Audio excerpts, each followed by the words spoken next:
은혜 받을 하나님의 말씀은 신명기 34장 1절에서 12절까지의 말씀입니다. 신명기 34장 1절에서 끝절까지의 말씀입니다. 찾으셨으면 교독합니다. 제가 먼저 읽습니다. 모세가 모압 평지에서 느보산에 올라 여리고 맞은편 디스가 산 꼭대기에 이르매 여호와께서 기럇 온 땅을 단까지 보이시고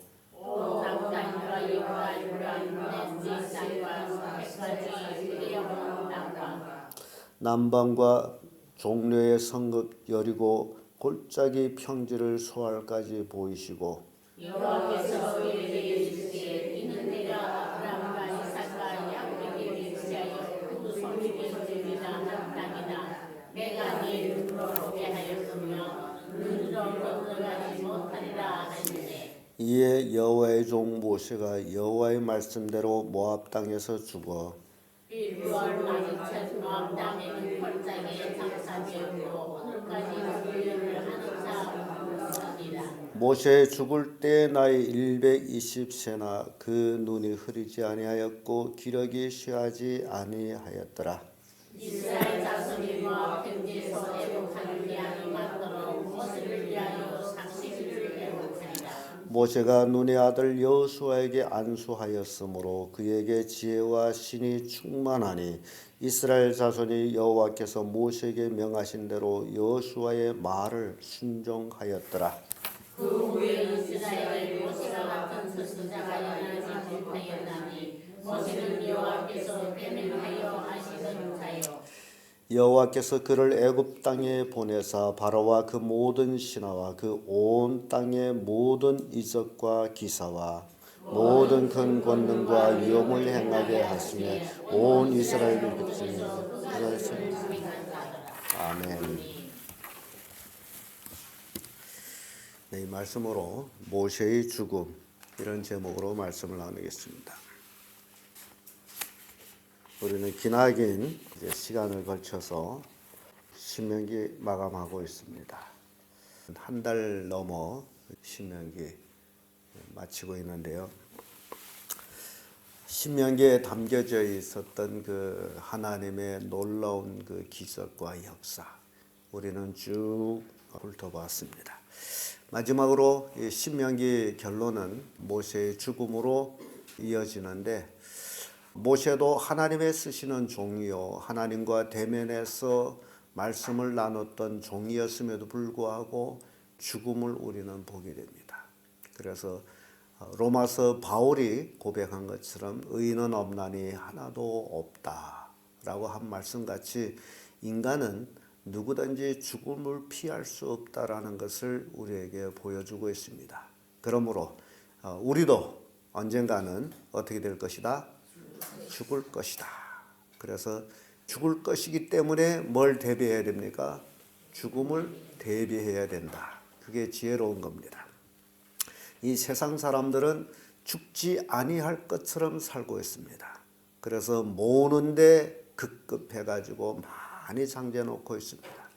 건다 모여놨대서 장재놨대서 안 죽는 것도 아니고 그래서 장재놓은 것을 쓰지도 못하고 죽어갑니다. 여러분 생애가 어느 만큼 남아있다라고 생각하는지는 모르지만은 여러분들도 하나님 믿는다 하면서도 나는 아직도 오래 살 것이다. 어떤 사람은 50이 넘어서 60이 다 돼가지고도 아직도 나는 30년 가뜩없이 일합니다 라고 장담하는 사람이 있더라고요. 또 30년 돈 번대. 근데 돈 버는 게 좋습니다. 벌어야 되겠죠. 그러나 인간은 벌기만 하는 것이 인간이 아니다라는 거죠. 지금 모세가 올라간 느보산 꼭대기가 옆에 사해 바다가 있습니다.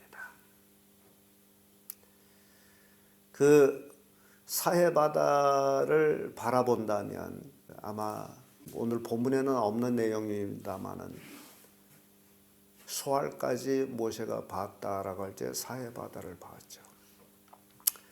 사해 바다가 우리에게 굉장히 교훈을 주는 바다입니다. 사해 바다는 위에 요단강에서 흘러내려오는 물을 받아먹고 생존하는 바다입니다. 갈릴리 바다는 호수라기도 합니다. 작아요. 사해 바다에 비하면 10분의 1도 안 됩니다. 아마 한 50분의 1 정도 될까. 그렇게 작은 바다예요. 근데 그 바다에서 물이 흘러서 사해 바다로 들어갑니다.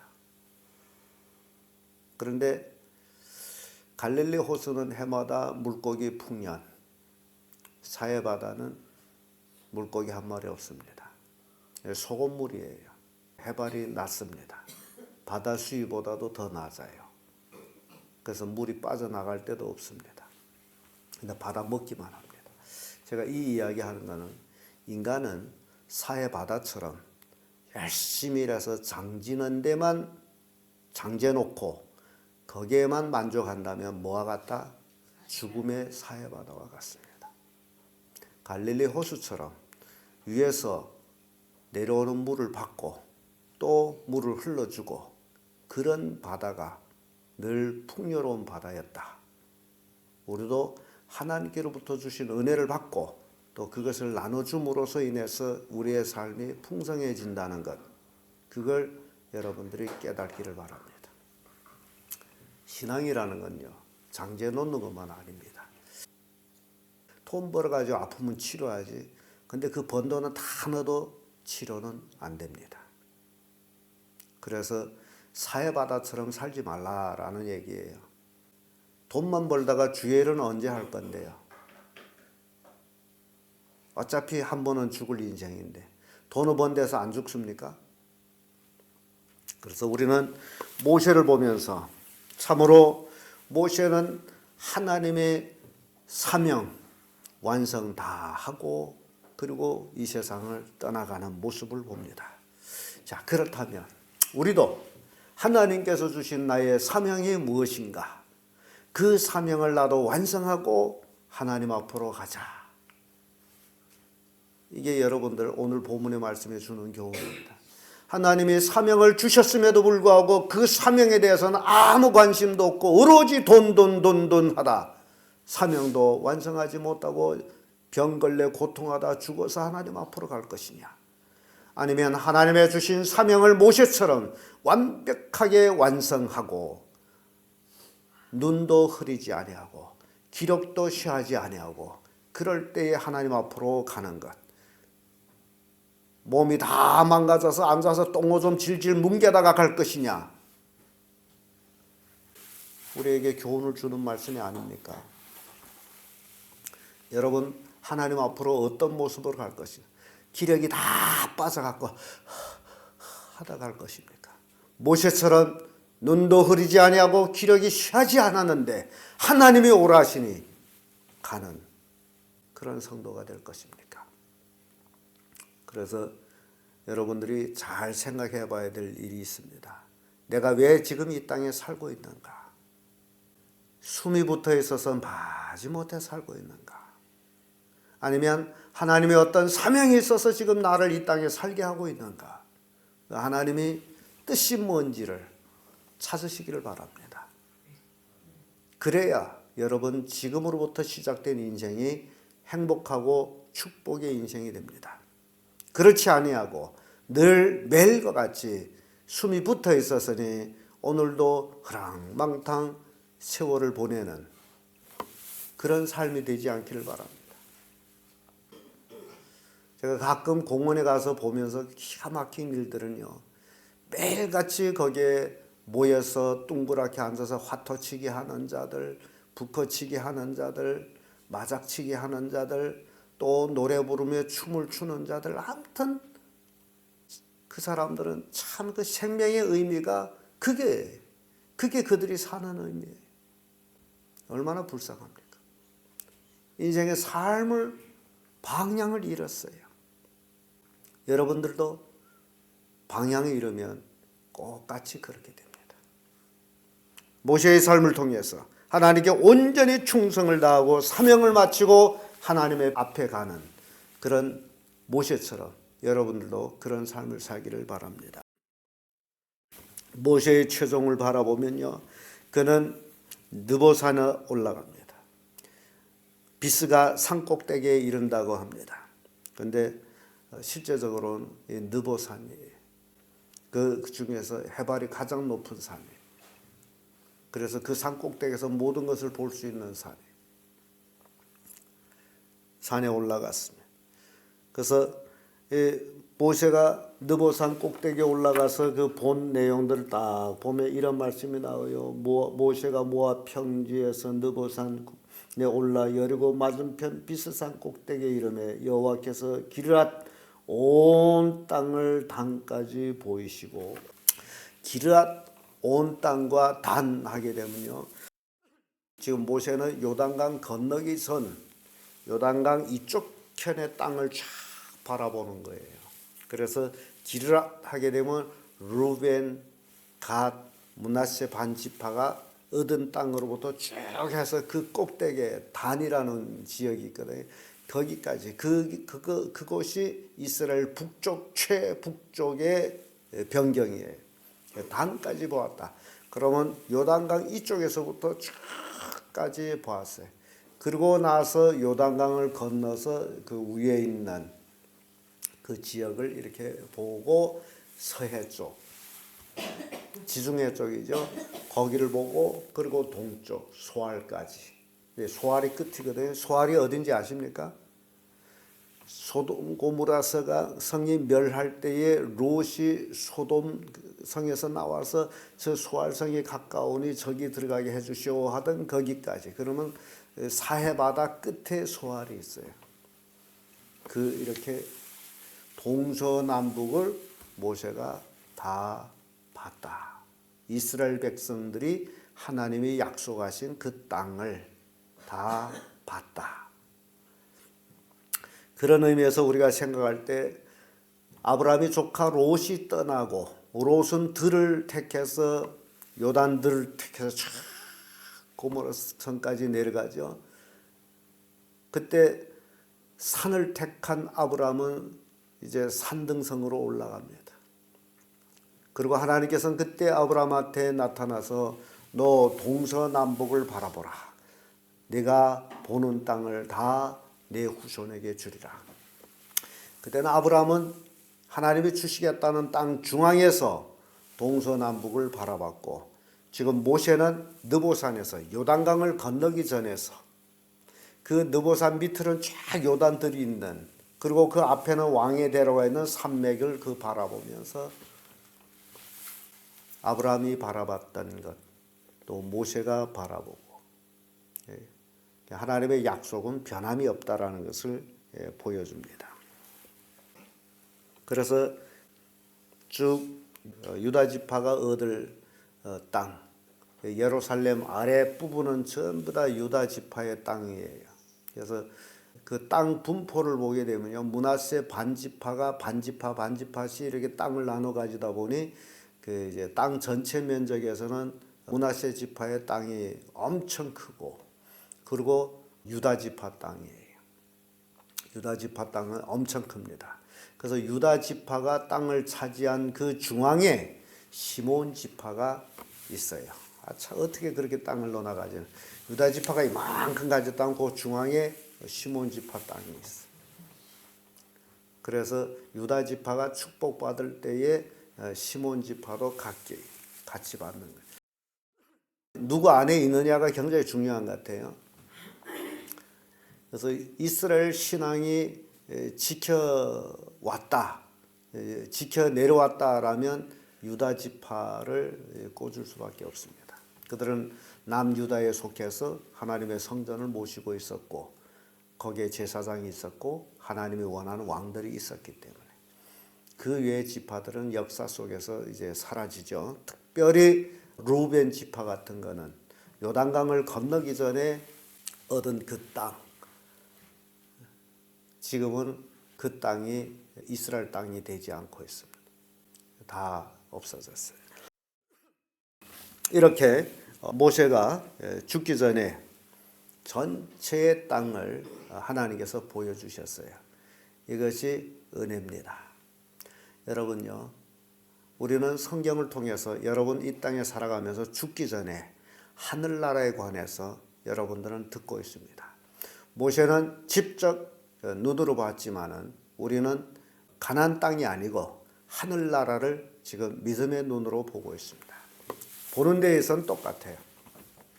모세가 약속의 땅을 바라봤다면 여러분들은 약속의 하늘나라를 지금 바라보고 있습니다. 바라봤다면 어떻게 해야 됩니까? 확고한 믿음으로 살아야 되겠죠. 오늘 우리 찬송도 천국에 관한 찬송, 이 세상 떠날 때의 찬송을 많이 불렀어요. 왜냐하면 인간의 한계는, 지금 모세는 인간의 대표자예요. 인간의 한계는 이 느보산까지, 바라보는 데까지. 그리고 여호수아와 그 나머지 사람들은 그걸 사람으로 보면 안 돼요. 왜냐하면 그건 이세예요. 믿음의 사람들이에요. 애굽에서 나온 이세들이 지금 들어가고 있어요. 우리의 육신은 한계가 죽음까지예요. 그러나 우리 육신의 속에 있는 속사람, 예수를 믿고 구원받은 사람은 요단강을 건너서 약속의 하늘나라로 갑니다. 이게 한계선이에요. 그것을 모세를 통해서 우리에게 보여주고 있습니다. 모세가 죽을 때에 눈이 흐리지 않고 기력이 쉬하지 않았다라고 말씀합니다. 앉아서 노망을 쓰지 않았다는 얘기예요. 자, 여러분 노망하지 마세요. 약속의 하늘나라를 바라보는 신앙으로 매일같이 하나님 앞에 기도하며 매일같이 하나님께 예배하며 매일같이 그 하늘나라를 자랑하는 삶을 살면 여러분 치매 걸리지 않습니다. 그러나 엉뚱하게 하늘나라를 다 망각하고 살아가면 치매가 와요. 제가 아는 어떤 노인들은 매일같이 성경을 뺏깁니다. 시간을 정해놓고 성경 뺏겨요. 왜 뺏긴지 아십니까? 하나님의 말씀은 능력의 말씀이에요. 여러분들도 그런 습관을 하세요. 하루에 100자만 써도 기가 막힌 축복이 임합니다. 많이 쓸라 하지 말고 하루에 한 장만 써도 된다 그 얘기예요. 하루에 100자 쓰기, 1000자 읽기. 여러분 아주 총명해집니다. 사람 여러분 생각해 보세요.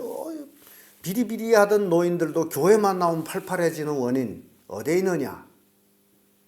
하나님의 생명의 말씀을 듣고 움직이는 데 있다라는 사실.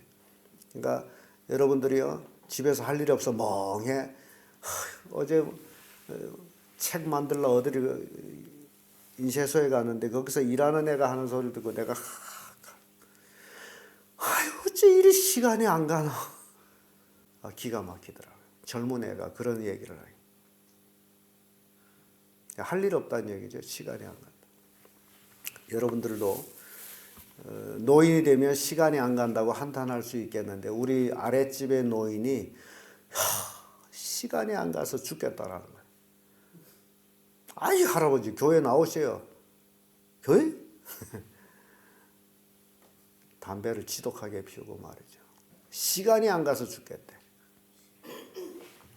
여러분 그러지 마시고 하늘나라 소망을 가졌으니 그 하늘나라의 소망에 대한 성경 말씀을 하루에 최소한 100자 오늘부터 쓰세요. 쓸 종이 없다면 제가 제공해 드릴게요. 연필이 없어요? 쓰세요. 왜 대답이 없어요? 그리고 1000자를 읽으세요. 여러분들이 아주 총명해지는 사람이 됩니다. 모세가 그렇게 뭉개다가 간 것이 아니고 사명을 다 완성하고 그리고 하나님 앞으로 기쁨으로 갔어요. 모세는 느보산에 올라가서 결국 내려오지 않았습니다. 모압 평지 어디에 산골짜기에 장사되었다고 하는데 아는 사람이 없습니다. 아는 사람이 없어요. 누구도 몰라요. 이러면 이게 뭔 얘기 됩니까? 이게 왜 이런 일이 있느냐? 모세의 장례는 하나님이 치러주셨어요. 왜냐하면 이스라엘 백성들 모세의 무덤을 알게 되면 모세의 동상을 거기다 세우고 신이라고 섬겼을 거예요. 여러분, 이게 우스운 이야기가 아니에요. 중국 사람들 신앙이 어찌 보면 일본 사람들이 3만 가지 신을 섬긴다듯이 중국 사람들도 다 신을 섬겨요. 별의별 게 다 신이에요. 삼국지에 나오는, 삼국연애에 나오는 거기에 관운장도 신이요, 조조도 신이요. 아무튼 뭐 인물은 다 신이야. 그러면 모세가 이스라엘 백성들 마음속에는 신이에요, 신. 왜냐하면 모세처럼 하나님과 대면해서 말씀하고 모세 얼굴이 광채가 나고 이 모든 것들, 세상엔 그런 사람이 없어요. 신이야. 그러니까 하나님께서 모세의 시신을 치워버렸어. 아는 사람 있다 없다? 누구도 몰라요? 여수아도 몰라. 아는 사람 없어. 여수아도 알게 되면 바쁠 때마다 그 무덤에 가서 모세여 하고 그릴까 봐. 몰라. 아무도 몰라. 여러분, 왜 우리가 그 사울 왕이 사무엘 선지자가 없어졌어요. 죽었어요. 그러니 어디가 물을 데가 없어. 답답하죠. 그러니까 무당한 데 가서, 신접한 여자한테 가서 사무엘을 불러내라. 그럴 정도. 이게 사람이에요. 여러분은 안 그렇다? 절대 그렇지를 않습니다. 여러분들도 똑같이 어려우면 별 데 가서 다 엎대서 빌 거예요. 그래서 성경은 신명기 쭉 통해서 우리한테 하나님이 하신 말씀, 다른 신을 섬기라 말라? 여러분 꼭 명심하세요. 하나님 외에 다른 신이 없어. 모세도 신이 아니야. 그래서 하나님 그 시신 치워버렸어. 이스라엘 백성을 섬기지 못하도록. 이스라엘 백성들이 모세가 이제 보이지 아니함으로 이제 죽었다. 결론을 내렸고, 결국 모세를 위해서 얼마를 애곡하죠? 30일을 애곡합니다. 이스라엘 조상 야곱, 애굽에서 죽었을 때에 애굽 사람들이 야곱을 위해서 70일을 애곡합니다. 야곱은 황제 대우입니다. 70일 애곡. 이렇게 모세와 차이가 있어요. 모세는 얼마? 30일. 그리고 나서 이제 모세의 후계자 여호수아가 나타납니다. 이제 모세가 죽었으므로 이어 일할 사람 여호수아가 나타나는데, 여호수아에게 모세가 안수했다라고 말씀해요. 안수. 모세의 권위를 여호수아에게 주었다라는 얘기입니다. 그래서 우리 기독교에도 목사는 꼭 안수를 하죠. 안수해서 목사를 세워, 권위를 세워주는 거예요. 이스라엘 백성들은 여호수아의 말을 들었어요. 말을 들었다, 순종했다라고 되어 있고, 그리고 나서 모세와 같은 선지자가 다시 있다 없다? 없다라고 되어 있습니다. 없다. 일어남이 없어요. 그럼에도 불구하고 신명기 18장 18절에는 이런 말씀이 있습니다. 내가 그들이 형제 중에 너와 같은 선지자 하나를 그들 위에 일으키고 내 말을 그 입에 두리니 내가 그에게 명하는 것을 그가 무리에게 다 고하리라. 여기서 너와 같은 선지자, 너와 같은 누구예요? 너와 같다는 거예요. 모세와 같은 자. 그러니까 하나님께서 신명기 18장 18절에 모세에게 내가 그들 형제 중에 모세와 너와 같은 선지자를 이제 세울 것이다. 그런데 지금 오늘은 끝나면서 모세와 같은 선지자가 있다 없다? 없다라고 합니다. 그 후에는 이스라엘에 모세와 같은 선지자가 일어나지 못하였나니 모세는 여호와께서 대면하여 아시던 자요. 모세와 같은 선지자가 일어남이 없었다. 근데 18장 18절에는 너와 같은 선지자를 일으키리라 라고 말. 그게 누굴까? 예수 그리스도를 예표하고 있습니다. 모세와 같은 선지자가 없다라는 것은 모세는 하나님과 대면하여서 말하던 자다. 그 신약 시대의 예수 그리스도, 너희 형제 중에서 나타날 것이다. 하나님이죠. 그리고 이제 베나산에서 예수님은 모세, 엘리야 함께 만나는 내용도 나옵니다. 그래서 모세가 죽었다 살았다 승천했다 별 얘기 다 많은데 유다 성경에 가서는 천사장이 이제 마귀와 다툴 때 모세의 시신에 대해서라는 얘기 나와. 그래서 모세는 죽은 것이 확실한 거예요. 이렇게 성경은 우리에게 분명한 것들을 이렇게 보여주고 있습니다. 이 모든 사건을 기록하고 나서 이제 끝을 내는데 11절에서 12절에 이제 이 마감을 내리죠. 여호와께서 그를 애굽 땅에 보내사 바로와 그 모든 신하와 그 온 땅의 모든 이적과 기사와 모든 큰 권능과 위협을 행하심에 온 이스라엘 목전에서 그것을 행하자더라. 자, 지금 하나님의 출애굽 역사를 더 간단하게 이제 요약해서 백성들한테 깨우쳐 주는 것은 이 사건은 바로의 신하들 그리고 이스라엘 너희들이 목도한 것이다. 너희들이 본 것이다. 그러므로 하나님께 더욱 의지하라라는 얘기입니다. 우리가 이 땅에 살아가면서 오로지 오늘날 성도들은 하나님의 명령과 또 신앙생활을 통해서 하나님을 경험하는 것과 순종 이것이 오늘날 우리가 할 일이다라는 것입니다. 여러분들이요 모세의 죽음을 통해 가지고 나도 언젠가는 죽을 것이다 꼭 기억하시길 바랍니다. 사람들이 미련한 것은 자기는 죽지 않을 것이다 라고 사는 것이 미련한 거예요. 죽을 준비를 하세요. 죽는 날은 누가 알겠어요. 어느 날에 갑자기 갈 수도 있으니까 잘 준비하세요. 그래서 정말 나는 이 세상 떠나는 그 순간에 하나님께로 간다. 그런 기쁨으로 사세요. 요단강을 건너가서 기쁨으로 우리의 주를 만나리라. 우리는 슬픔이 없습니다. 충만한 기쁨을 가지고 사는 사람들이. 자, 오늘 모세의 죽음을 통해서 신명기를 마감하면서 많은 교훈을 우리에게 주고 있습니다. 여러분들도 이 세상 떠나기까지 눈도 흐리지 아니하고 기력도 쇠하지 아니하고 오로지 하나님의 주신 사명을 감당하다가 가시는 성도들 되기를 예수님으로 축복합니다.